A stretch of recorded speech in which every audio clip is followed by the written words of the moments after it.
Not only is the Assyrian Empire notable for its military victories, but also for the stomach-churning and horrific methods of punishment that it used during its reign from 2500 BC to 609 BC. The Assyrian penalties shed light on a civilization that was known for its viciousness and cruelty. The cruel Assyrians, a little background. An ancient civilization known as the Assyrians formerly flourished in Mesopotamia, specifically in the regions that are today known as Iraq, Syria, and Turkey. Around the 25th century BC, they founded a monarchy, which eventually led to the founding of the Assyrian Empire, which reached its height between the 8th and 7th centuries BC. The Assyrians gained a reputation for their cultural accomplishments, as well as their military and administrative abilities. They had a high level of expertise in combat, and utilized sophisticated military strategies, which enabled them to construct one of the largest empires in the history of the ancient world and take control of wide swaths of land. The Assyrians were able to effectively rule their empire thanks to the sophisticated administrative structure they established. They imposed centralized government, codified regulations, and elaborate record-keeping policies, all of which led to the general stability and prosperity of their society as a whole. In terms of their contributions to culture, the Assyrians made important strides in the fields of art, architecture, and literature. They produced literary works like as epic poems, historical records, and legal codes, in addition to building beautiful palaces and temples with their artwork, and creating sculptures that were intricate and elaborate in their design. As a people, the Assyrians adhere to a religion that venerates a pantheon of gods and goddesses, the most important of which is Ashur, the name from which the Assyrians take their name. They had a firm belief in the existence of a higher force and attributed their victories in battle to the blessings of their deities. The lust for dominating their empire.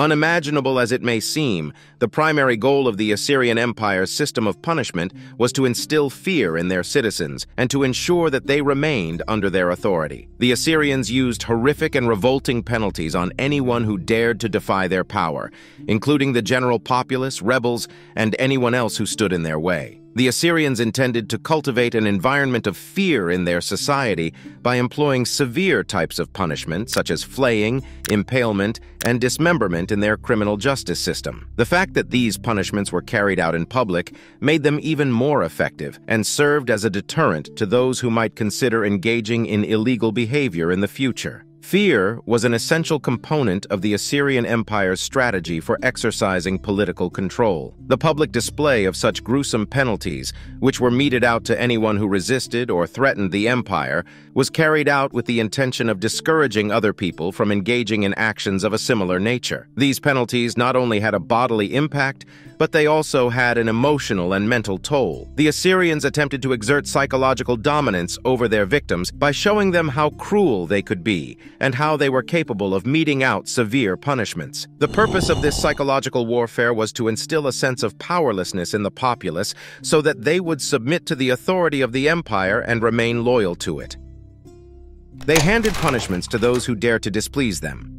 The Assyrians had a reputation for having horrifying and gruesome forms of capital punishment that were widely known. Flaying was a form of punishment that was practiced by them, and it entailed ripping the skin off of a person's body, causing the victim extreme suffering. This was one of the chapters in their Book of Horrors. Impalement was another way, in which the victim would have a sharp stake driven through their body and then be left to die a protracted and agonizing death as a result of the injury. Equally horrible was the practice of dismemberment, in which the Assyrians would purposefully cut off limbs or physical parts, causing the victim excruciating pain and humiliating them in the process. These penalties consisted of physical torment and were intended to send a message to the population. The purpose was to instill as much dread as possible and solidify the empire's position as the dominant power. The Assyrians were well aware of the psychological effects of their public spectacles and used them as a type of psychological coercion to inspire fear and submission among their subjects and to forestall any attempts to question their rule. These heinous forms of retribution shed light on the extraordinary lengths to which ancient civilizations went in their quest for power and authority, as evidenced by the harsh tactics taken here. The victims they wished were not born on that time.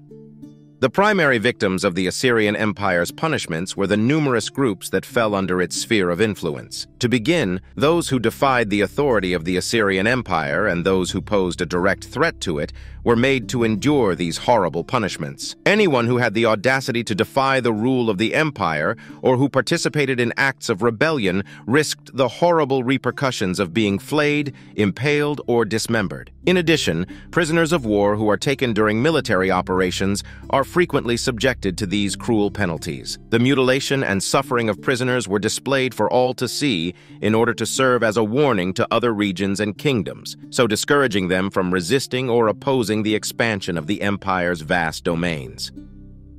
Impalement, slow and extremely painful death.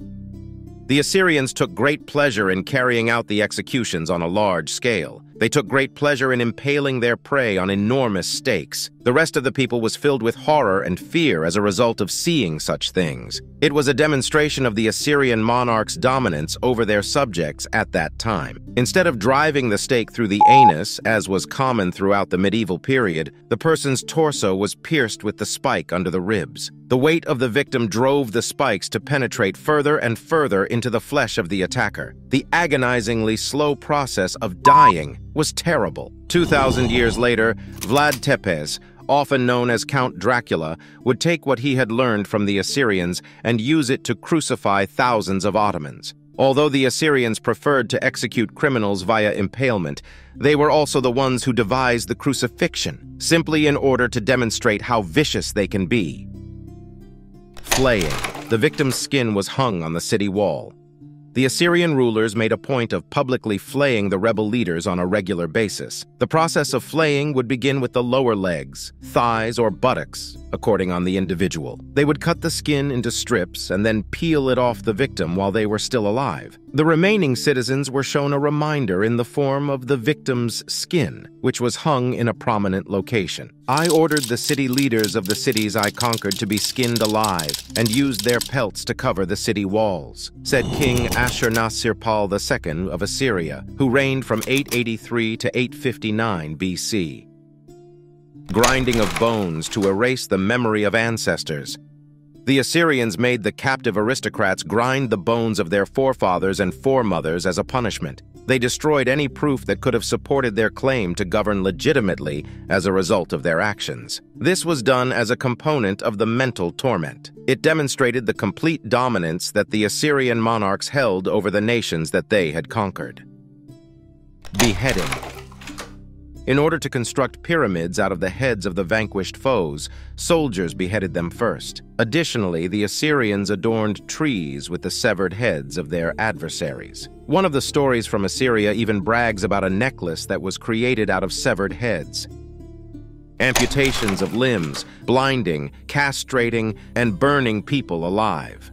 The Assyrians were notoriously inventive when it came to their cruel practices. They would sever the limbs of their victims, including the legs, arms, noses, tongues, and ears. They would slit the hostages' throats and gouge out their eyes. They would sacrifice young children by setting fire to them. The Assyrian army was composed of trained soldiers and had a strong command structure. Therefore, they employed a methodical approach to their harshness and violence. The rulers of Assyria employed violence as a military tactic. The use of psychological tactics was successful. The story of the Great Dread quickly went throughout the world. The moment the Assyrian army came into view, the entire city-states capitulated and handed over their weapons. The rulers of Assyria took pride in their reputation for being brutal. They considered it to be their inalienable right. "I made my way into that city and butchered its citizens like they were sheep," said King Ashurbanipal of Assyria, who reigned from 668 to 631 BC. In the end, the severe brutality proved to be counterproductive. As a result of the ongoing conflict, the Assyrian Empire came under siege from a large number of adversaries. The Assyrians were victorious, and their presence was not missed by anyone. Conclusion. Even by the norms of ancient cruelty, the Assyrians' brutality was exceptional in its level of severity. The Assyrians were well aware of the effectiveness of violence as a method of waging psychological warfare. Their adversaries gave careful consideration before beginning a conflict with them. We hope you like this video, subscribe to the channel if you're a history addict, and please let us know about what civilization or time period we should talk about. Also, watch another video here.